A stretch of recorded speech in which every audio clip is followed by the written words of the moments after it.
باگرام، پایگاه خیالی آمریکا اما تحت کنترل امارت اسلامی.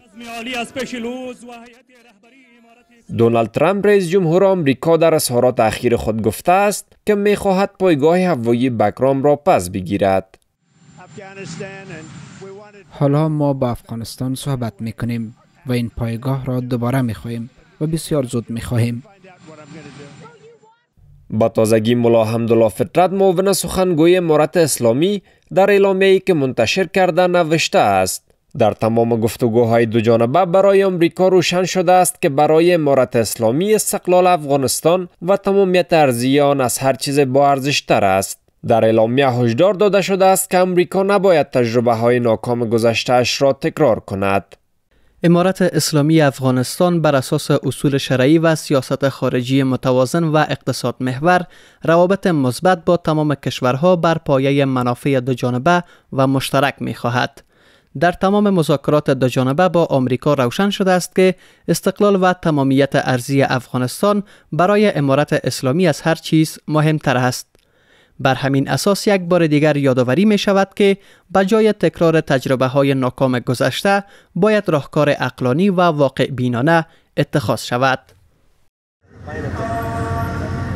از سوی همکاری فصیح الدین فطرت، لوی درستیز قوای مسلح افغانستان امروز یک شنبه در مراسم فراغت پیلوتان از پوهنتون نظامی وزارت دفاع ملی در کابل گفت که آنان حتی یک وجب از خاک خود را به خارجی ها نخواهند داد. لوی درستیز قوای مسلح کشور هشدار داده است که افغان ها آماده هر نوع قربانی برای حفاظت از میهنشان هستند و حضور نظامی خارجی ها بخشی از سیاست استراتژیک امارت اسلامی نیست. میدان هوایی باگرام داخل گفتگو مذاکره هستیم و گویا تعامل میکنیم و از روی زور نتونستیم، از روی تعامل سیاسی میخواهیم که ما پس این منطقه را به دست بیاوریم.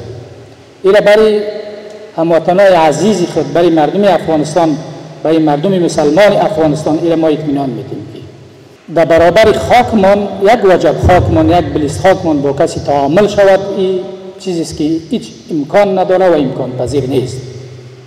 چند قبل مولوی امیرخان متقی وزیر خارجه افغانستان طی نشست گفته بود که افغانها برای آزادی کشورشان از اشغال خارجی ها قربانی های بیشمار دادند. آقای متقی همچنان تاکید کرد که افغانها حضور نظامی خارجی را در گذشته نپذیرفته و در آینده نیز نخواهند پذیرفت.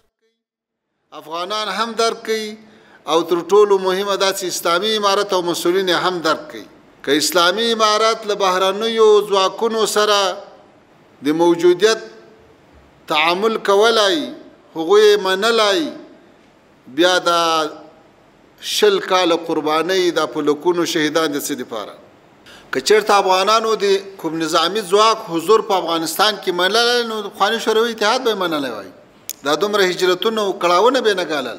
شمار از سیاستمداران نیز اظهارات اخیر رئیس جمهور آمریکا را بیجا می‌خوانند. آنان میگویند که همه مردم افغانستان در برابر تجاوز بیگانگان متحد هستند و اجازه حضور نیروهای بیگانه را در کشورشان نمیدهند. سوالونه را پیدا کیږي چې آیا یرغل کوي، آیا بیا د اشغال فکر کوي. دا خو ناشونې ده، ځکه چې افغانانو په دې 100 کلونو کې تاسو ته دا وښودلی چې هر څومره که ځواک ولري بیا هم افغانان ورسره مقابله کوي، چې دا مقابله به بیا هم په هغه صورت کې که چیرې دوی د زور نه کار واخلي دا به ورسره کیږي. کله افغانستان ته راځي، امریکا په افغانستان کې لویه نظامی ازموینه ورکړې ده او په هغه ازموینه کې ټول ته معلومه ده چې دونه جنگي غنیمتونه پاتې دي. په هغه وخت کې یو څوک په جنگ کې خپله ماته مني چې د هغې څخه په هغه ځای کې نظامي او جنگي غنیمتونه پاتې دي. د امریکا څخه په افغانستان کې تقریبا د 15 میلیارد ډالرو په ارزښت شاوخوا نظامي او پوځي وسایل پاتې دي. دا د امریکا لویه ماته ده. باگرام یکی از بزرگترین پایگاه‌های هوایی جهان است که اهمیت سیاسی زیاد برای کشورهای منطقه دارد. اخیراً آمریکا از گرفتن این پایگاه برای تحت نظر نگه داشتن رقبای سیاسی خود سخن گفته است که کابل به آن واکنش تند نشان داده و با واشنگتن توصیه کرده است که یک تصمیم منطقی بگیرد.